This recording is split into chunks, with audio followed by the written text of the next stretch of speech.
오늘은 부활절 두 번째 주일입니다. 오늘 말씀을 읽으면서 이거 지난주에 우리가 나누었던 말씀인데 이렇게 생각하셨을 것 같습니다. 네, 맞습니다. 오늘 저희가 이렇게 함께 읽은 말씀은 지난주에 박기찬 목사님께서 설교하셨던 본문인데요. 저는 오늘 말씀이 우리에게 굉장히 중요한 도전을 준다고 생각합니다. 그래서 부활절기에 부활절은 우리가 지난주 주일로 딱 끝나는 것이 아니라 사실 기독교의 교회의 절기 중에 이 부활절기는 굉장히 오랜 시간을 함께 그 기쁨을 같이 우리가 누립니다. 부활절기, 부활절 두 번째 주일인데 그 부활절기의 이 말씀을 다시 한번 마음에 새겼으면 해서 오늘 말씀을 준비했습니다. 잘 아는 말씀이죠.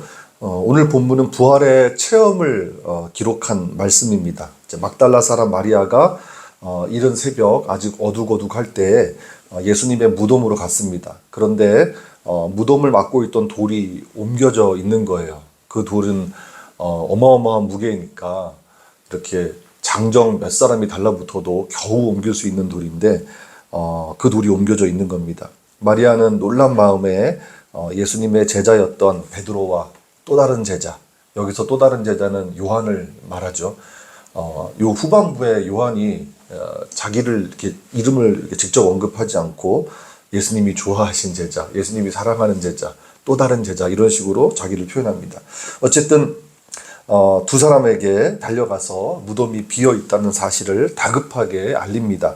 2절에 보니까 마리아가 이렇게 말합니다. 사람들이 주님을 무덤에서 옮겨갔는데 그분을 어디다 두었는지 우리는 알지 못합니다. 정말 황망한 일이죠. 네. 예수님은 3일 전에 십자가에서 분명히 죽으셨어요. 마리아가 두 눈으로 목격했습니다. 그래서 장사까지 지냈는데 시신이 없어졌으니까 누군가 예수님의 시신을 옮겨갔다고 그렇게 생각한 겁니다. 황망하기는 베드로와 요한도 마찬가지입니다. 무덤에 있어야 할 시신이 없어졌다고 하니까 이게 무슨 변개인가 싶었겠죠. 사실 예수님께서는 생전에 자신의 순환을 3번이나 제자들에게 예고하셨습니다. 그리고 이제 예루살렘에 올라가면 내가 순환을 받을 것이고, 그리고 십자가 이제 고통 가운데 죽을 것이고, 다시 3일 만에 다시 살아날 것도 말씀하셨습니다. 하지만 제자들은 그것을 전혀 상기하지 못하고 근심에 쌓여서 황급하게 무덤으로 달려가는 겁니다. 4절에 보니까 베드로와 요한이 함께 달려갔는데 요한이 조금 젊었는지 먼저 도착했어요. 그리고 베드로가 뒤늦게 도착합니다. 그런데 먼저 도착한 요한이 무덤 안으로 들어가지는 않았습니다. 슬쩍 들여다보았어요. 오늘 본문에 보니까.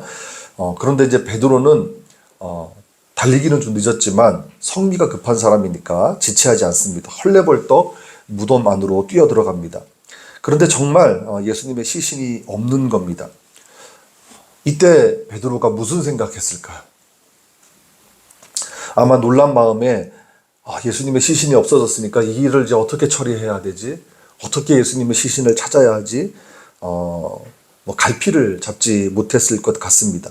그저 시신을 감쌌던 삼배와 수건만 확인하고 멍하니 서 있을 뿐이었습니다. 그런데 이 사건을 기록한 요한의 태도가 사뭇 진지합니다. 6절에 보니까 예수님의 몸을 감쌌던 고운 삼배가 놓여 있고 7절에는 또 머리를 싸맸던 수건이 삼배와 함께 놓여 있지 않고 다른 곳에, 다른 장소에 개어져 있었다, 이렇게 말씀합니다. 그런데 여러분, 지금 이런 묘사는 이제 요한의 시선에서 기록된 묘사입니다. 요한복음은 여러분 잘 아시는 것처럼 예수님의 제자였던 사도 요한이 기록한 성경입니다. 요한은 베드로와 좀 다르게 신중했던 것 같습니다. 처음에는 황망한 마음에 자기도 무덤까지 정신없이 달려갔지만 달려가면서 생각을 정리하지 않았을까? 그냥 제 짐작입니다. 그래서 먼저 무덤에 들어가지 않고 차분하게 베드로를 기다리죠. 그리고 베드로가 무덤에 들어간 다음에 따라 들어가서 삼배가 이게 풀러져서 놓여 있다는 사실, 그리고 머리를 싸맸던 수건이 다른 곳에 잘 개어져 있다는 사실에 주목합니다. 왜냐하면 요한이 보기에 이상했거든요. 이상했어요. 만약에 누군가가 예수님의 시신을 옮겨갔다면 왜 번거롭게 삼배를 끌어놓고 갔겠습니까? 우리 성경에 이제 고운 삼배라고 되어 있는데, 여러분 이제 예전 개역개정 성경에서는 세마포라고 번역했습니다. 세마포는 가는 삼으로 만든 천이란 뜻입니다. 근데 이제 정확하게 얘기하면 그 가늘고 긴 띠 같은 형태의 천입니다. 흰색 천. 그러니까 마치 이렇게 그 시신을 감으면 마치 이렇게 미이라처럼 보이는 그런 천인데, 아주 부드러운 천입니다. 그거를 그 일일이 다 풀러 놓은 거예요. 쉽지 않았을 텐데. 그리고 시신을 옮기는 것은 어쨌든 로마의 어떤 권력의 입장에서 봤을 때도 범죄 행위잖아요.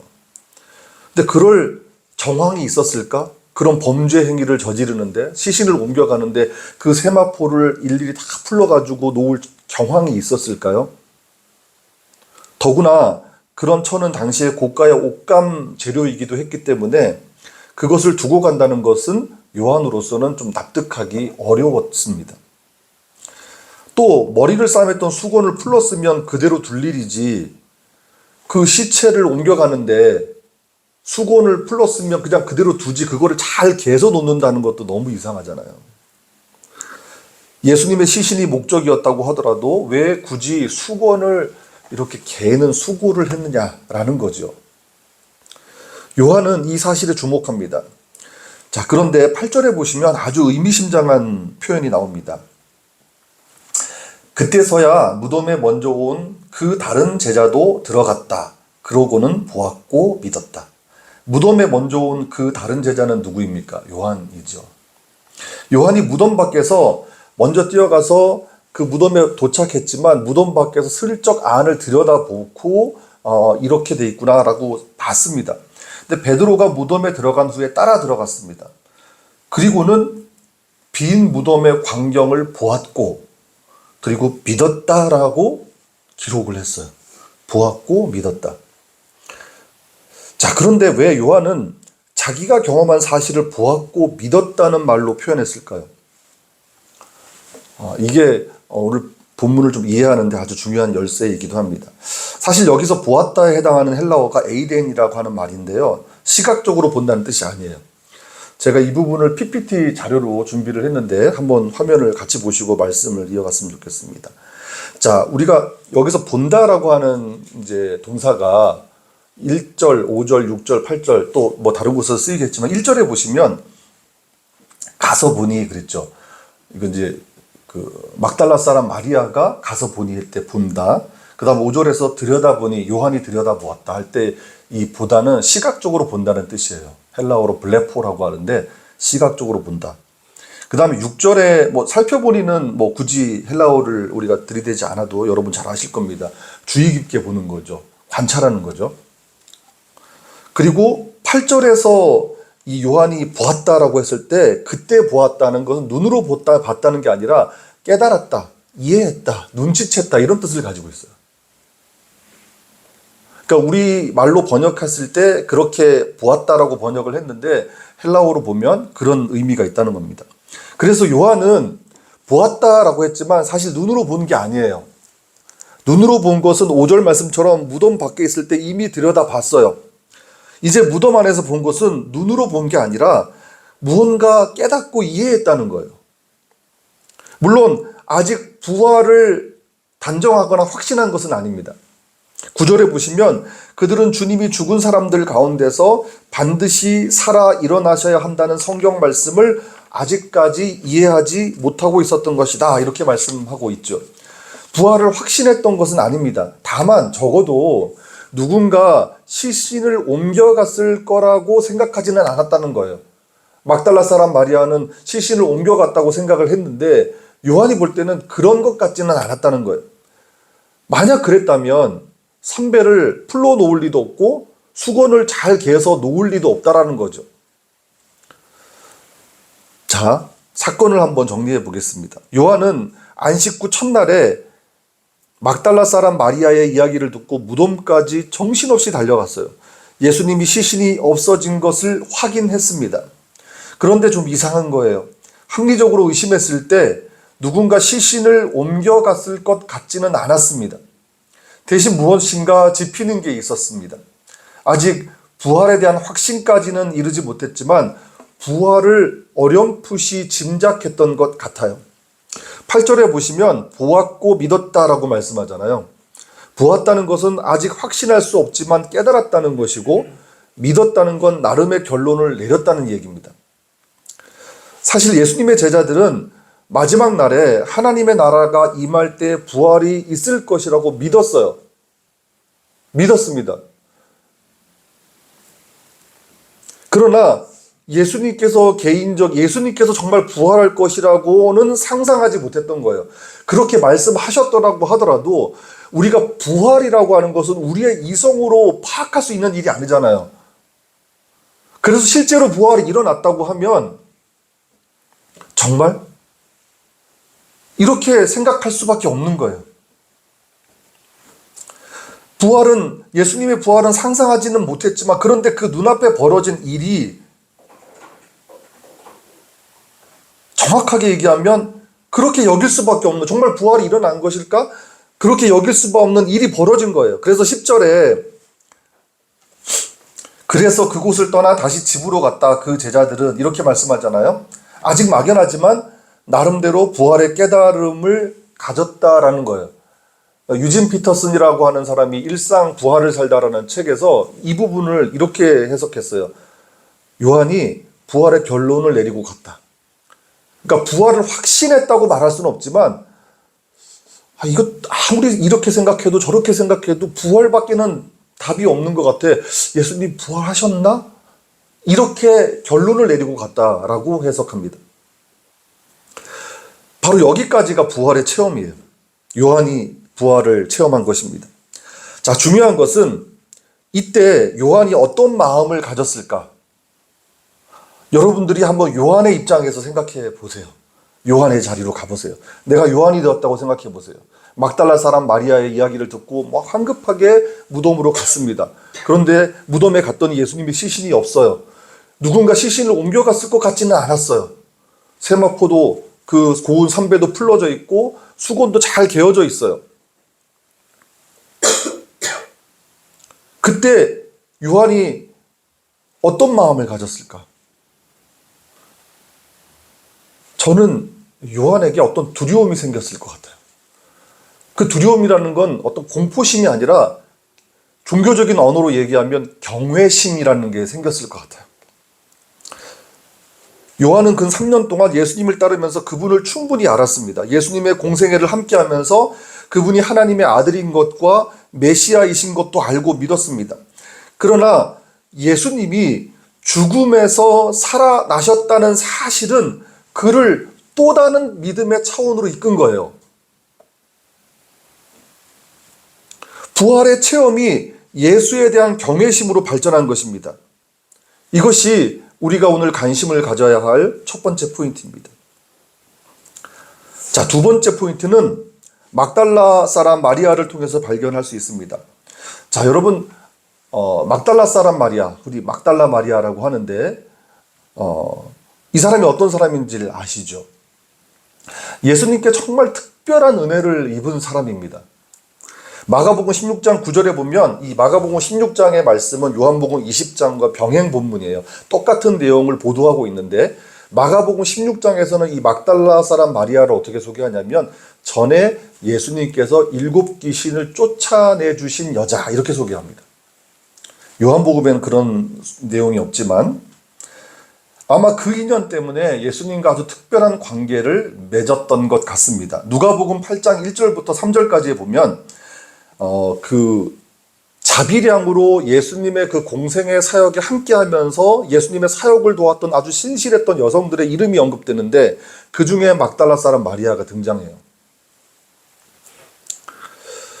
여러분 생각해 보십시오. 마리아가 7 귀신의 지배를 받고 살아갈 때 누가 그런 사람을 거들떠 보겠습니까? 예수님이시기 때문에 그 사람을 불쌍히 여기시고 긍휼히 여기셨고 그를 고쳐주신 거예요. 그래서 막달라 사람 마리아에게는 예수님에 대한 남다른 사랑이 있었습니다. 예수님이 비참했던 자신의 인생을 바꿔주신 은인입니다. 가부장적인 유대 사회에서 여자라는 이유만으로 충분히 힘들었을 텐데 귀신 들린 여자라니 누가 그런 여자에게 사랑을 줄 수 있겠습니까? 오히려 멀리하고 사회의 가장 변두리로 몰아내기에 바빴겠죠. 하지만 예수님께서는 그런 모습을 불쌍히 여기시고 당신의 사랑을 그 막달라 사람 마리아에게 주셨고 은혜를 주셨습니다. 막달라 사람 마리아를 고쳐주시고 그리고 예수님의 그 공생의 사역에 함께할 수 있는 제자의 길로 인도하신 겁니다. 바로 이런 이유 때문에 마리아의 슬픔이 컸습니다. 11절을 보십시오. 막달라 사람 마리아는 무덤 가까이에 서서 울고 있습니다. 울다가 몸을 구부려 무덤 안쪽을 들여다봅니다. 울음이 멈추지 않습니다. 예수님께서 십자가에서 못 박혀 죽으셨을 때 이미 가슴이 찢어졌을 거예요. 여러분 기억나실지 모르겠지만 그 멜 깁슨의 패션 오브 크라이스트라는 영화에 보시면 그 예수님을 따르던 여인들이 예수님이 십자가를 지시는 모습을 보면서 막 오열하는 모습을 보지 않습니까? 근데 예수님의 그 육신의 어머니였던 마리아의 그 울음도 아마 영화를 보는 관객들의 입장에서 보면 이게 감정이입이 됐을 텐데 그때 막달라 사람 마리아가 우는 모습도 여러분 기억에 남으실 것 같아요. 정말 처절하게 정말 울 수밖에 없는 너무 사랑했던 예수님인데 그 예수님이 십자가에 죽으셨을 때 정말 가슴이 찢어지지 않았겠습니까? 그런데 이제 그 시신마저 찾을 수 없게 된 상황이 되니까 그 슬픔을 감당할 수 없어서 그저 울 수밖에 없었어요. 여러분 막달라 마리아의 이런 비통한 심정을 헤아릴 수 있겠습니까? 그렇게 울고 있는데 하얀 옷을 입은 두 천사가 자매님 왜 울고 있나요? 이렇게 묻습니다. 마리아는 주님의 부활을 상상하지 못했습니다. 전혀 생각하지 못했습니다. 누군가 시신을 옮겨갔을 것이라고 추측할 뿐이었습니다. 그래서 13절 말씀처럼 사람들이 저의 주님을 옮겨갔습니다. 그런데 그분을 어디다 두었는지 저는 알지 못해요. 이렇게 말하는 겁니다. 그런데 이 말을 하면서 뒤를 돌아보는데 누군가 서 있어요. 또 다른 사람이. 14절 말씀엔 그 서 있는 사람이 예수님이라고 밝히고 있지만 아직 막달라 마리아는 그 예수님을 알아보지 못합니다. 너무 큰 슬픔에 서 있는 사람을 신경 쓸 형편이 아니었던 겁니다. 이제는 그 서 있는 사람이 묻습니다. 부활하신 예수님이 직접 물어보신 겁니다. 자매님 왜 울고 있나요? 누구를 찾고 있나요? 하지만 마리아는 그렇게 묻는 사람이 뜰을 관리하는 사람인 줄로 압니다. 무덤을 관리하는 사람쯤으로 여겼던 거예요. 그래서 시신을 찾고 싶은 마음에 혹시 당신이 시신을 옮겼습니까? 그렇게 확인하죠. 그리고 그렇게 옮겼다면 그 시신을 어디다 두었는지 자기에게 좀 알려달라고. 그러면 내가 그 시신을 모셔가겠다고 이야기합니다. 주님을 얼마나 사랑했으면 이렇게까지 묻겠습니까? 여자의 몸으로 쉬운 일이 아닐 텐데 어떻게든 예수님의 시신을 찾아서 다시 장례를 치르고 싶어 하는 그 마음 때문에 그렇게 물었던 겁니다. 바로 이때 예수님께서 막달라 사람 마리아의 이름을 부르십니다. 마리아야. 그 음성을 듣는데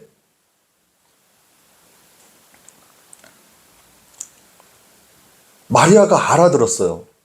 그렇게 마리아라고 부르시는 분이 예수님인 것을 알았어요. 왜냐하면 늘 듣던 말이었을 테니까요. 세상에 이보다 더 친밀한 말이 없습니다. 막달라 사람 마리아가 병고침을 받았을 때, 그 이후 예수님을 따를 때, 가까이서 예수님의 사역을 돕고 섬길 때 늘 듣던 그런 어조의 말, 늘 듣던 그런 어감의 말이었을 것입니다. 다정스럽게 불러주신 예수님의 음성이 마리아에게 들린 겁니다. 마리아는 비로소 예수님을 알아봅니다. 그리고 너무나 벅찬 감격에 거의 반사적으로 라쁘니라고 부릅니다. 자, 우리 성경에 보면 마리아가 히브리 말로 라쁘니하고 불렀다 이렇게 말씀하는데요. 사실 이 라쁘니는 아람어예요. 히브리 말이 아니라. 개역개정 성경에서는 라보니라고 되어 있는데 성경에서 히브리 말이라고 한 것은 히브리어라는 뜻이 아니라 히브리 사람들이 일반적으로 쓰는 말이란 뜻이에요. 그래서 히브리 사람들이 그 당시 일반적으로 썼던 말, 그걸 아람어거든요. 그래서 라쁘니라고 불렀는데 이 라쁘니는 성경에 나온 것처럼 선생님이란 뜻이에요. 그런데 그냥 선생님이 아니에요. 여러분 잘 아시는 그냥 선생님의 공식적인 언어가 무엇입니까? 아람어이기도 하면서 히브리어이기도 한 말이 있는데 여러분 잘 아시는 랍비. 보통 선생님은 랍비라고 불러요. 랍분이는 이걸 어떻게 표현해야 될까요? 우리 이제 너무 가까운 선생님, 너무 사랑하는 선생님 이러면 그냥 선생님 이러지 않고 막 친하면 쌤 뭐 이러는 것처럼 막 이렇게 굳이 번역하자면 오 선생님, 오 사랑하는 선생님, 오 나의 선생님 이런 뜻이에요. 그래서 신약 성경에 이 랍분이라고 하는 그 용어가 딱 두 번 등장하는데 하나는 이 막달라 사람 마리아가 부활하신 예수님을 만났을 때 랍분이 하고요. 그리고 바디메오가 그 눈을 뜨기 직전에 그 주님을 부를 때 그냥 랍비라고 부르지 않고 랍분이라고 불러요. 너무 간절했어. 눈 뜨고 싶었어. 선생님.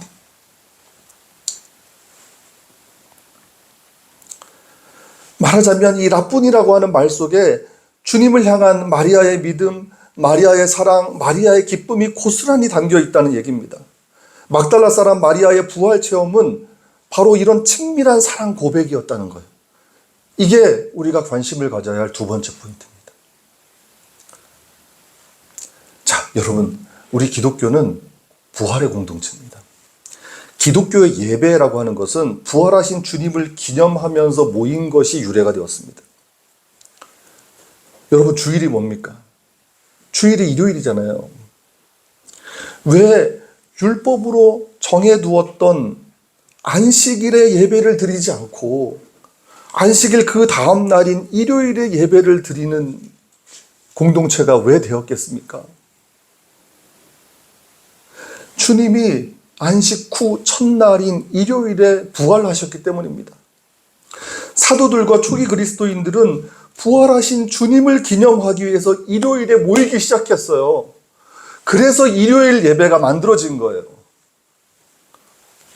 그것이 기독교의 예배의 시작입니다.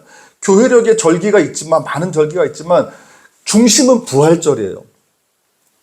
부활절기가 가장 먼저 생겨났고 그 주님의 부활이 우리 신앙의 출발인 겁니다. 그러면 생각해 보십시오. 사도들과 초기 그리스도인들의 부활 체험이 그들의 예배에 반영되지 않았겠습니까? 유대인들은 안식일에 예배를 드리는데 예수 그리스도를 믿는 사람들은 안식 후 그 다음날, 그 첫날인 일요일에 예배를 드렸어요. 왜냐하면 예수님께서 그날 부활하셨기 때문에 그것을 기념하기 위해서 그렇게 예배를 드렸다는 거예요. 그래서 그들이 경험했던 그 부활 체험이 그들의 예배에 자연스럽게 반영될 수밖에 없었어요. 제가 말씀드리고 싶은 것은 바로 이 지점입니다. 오늘 본문의 부활 체험을 통해서 우리의 예배를 한번 생각해 보았으면 좋겠습니다. 요한은 신적인 두려움, 그러니까 경외심으로 부활을 체험했어요. 반면에 막달라 사람 마리아는 친밀한 사랑으로 주님의 부활을 체험했어요. 그분이 예수님인지 알아보지 못했지만 마리아야 라고 따뜻하고 다정하게 부르시는 그 음성을 듣자마자 랍분이라고 했어요. 오 선생님.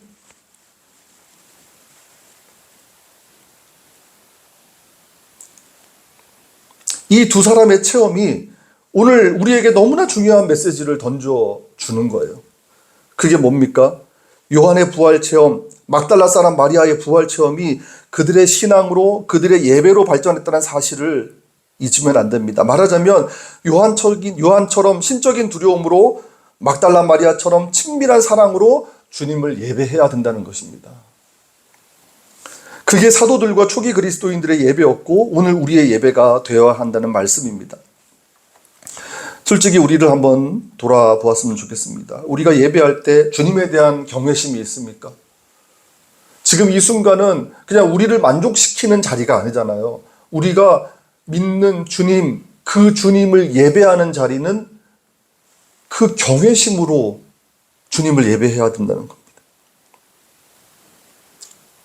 우리가 예배할 때 주님에 대한 친밀한 사랑이 있습니까? 상투적인 표현, 습관적인 반응, 형식적인 모습만 남아있지는 않습니까? 저는 우리의 예배가 요한처럼 우리의 옷깃을 여미는 경외심으로, 그리고 마리아처럼 라쁘니 하고 부르는 친밀함으로 드려야 한다고 생각합니다. 왜냐하면 우리 역시 부활의 공동체이기 때문입니다. 더 나아가서 예배가 단순히 이런 의식만이 아니라 우리가의 삶이 예배가 되어야 한다면 우리는 어떻게 살아야 하겠습니까? 주님을 경외하는 마음으로 살아야 되는 거예요. 우리의 매 순간이. 그래서 골로새서 말씀처럼 무슨 일이든 주님께 하듯이 하는 거예요. 그것이 삶의 예배입니다. 삶의 예배입니다. 하다못해 집안에서 설거지를 하더라도, 집안 청소를 하더라도, 다른 사람과 대화를 하고 관계를 맺더라도 그 모든 순간을 주님을 경외하는 마음으로 주님께 하듯이 하는 삶을 사는 것, 그것이 하나님이 기뻐 받으시는 예배입니다. 또 치열하고 고단한 일터에서도 내 이름을 부르시는 주님의 음성을 들으면서 마리아처럼 라쁘니라고 친밀하게 고백하며 사는 것입니다. 그래서 우리를 사랑하시는 주님 앞으로 가는 것을 즐거워해야 돼요. 왜? 우리가 너무 사랑하는, 나를 너무도 사랑하시는 주님께 가는 것이기 때문에. 그리고 주님께 받은 사랑으로 우리의 이웃을 사랑하면서 사는 겁니다. 그게 바로 예배입니다. 여러분, 우리는 지금 부활절기를 지나고 있습니다. 다시 한번 우리가 마음에 새겼으면 좋겠습니다. 주님을 경외하는 마음으로, 주님을 더 뜨겁게 사랑하는 그 친밀한 마음으로 주님을 예배하고 또 우리의 삶 가운데 주님이 기뻐하시는 삶의 예배를 드리기를 다시 한번 주님의 이름으로 축복합니다. 네, 우리 찬송하겠습니다. 찬송가 442장입니다.